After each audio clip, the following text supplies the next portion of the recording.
د بینه مبارکه سوره چې د قرآن عظیم الشان 98 سوره ده په مدینه منورې کې را نازله شوې ده. 8 مبارک آیاتونه لري. تلاوت او پښتو ترجمه یې له لومړي آیت څخه اورئ. بسم الله الرحمن الرحیم. د الله په نوم چې ډیر زیات مهربان پورا رحم لرونکی دی. لم يكن الذين كفروا من أهل الكتاب والمشركين منفكين حتى تأتيهم البينة رسول من الله يتلو صحفا مطهرة فيها كتب قيمة.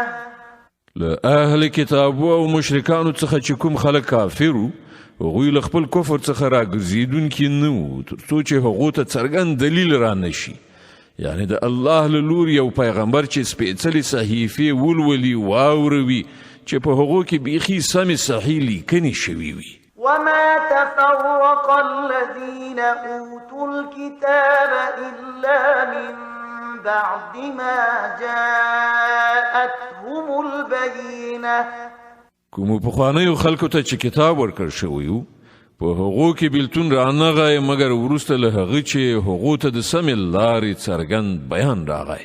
وما أمروا إلا ليعبدوا الله مخلصين له الدين حنفاء ويقيموا الصلاة ويؤتوا الزكاة وذلك دين القيمة. او هغو ته پرته له دې بل هیڅ حکم نو ورکړی شوی چې د الله بندګي وکړي، خپل دین د هغه لپاره په خالص ګرځولو بیخي په یوه لاره لوري شي او لمونځ قایم کړي او زکات ورکړي. همدا ډیر زیات سم صحیح دین دی.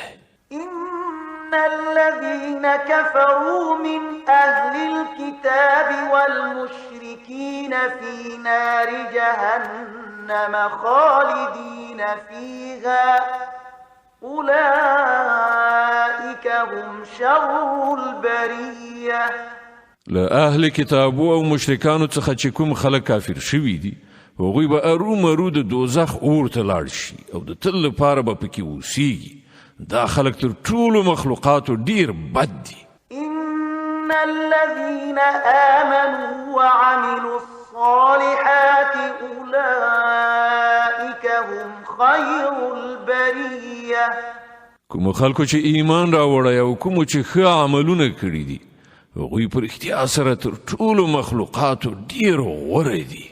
جزاؤهم عند ربهم جنات عدن تجري من تحتها الأنهار خالدين فيها أبدا رضي الله عنهم ورضوا عنه ذلك لمن خشي ربه.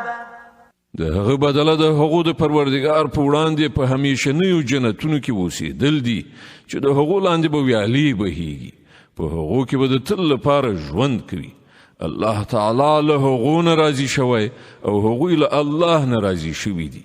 دا ټول د هغه چا لپاره دي چې هغه له خپل پروردګار نه ویره کړې وي.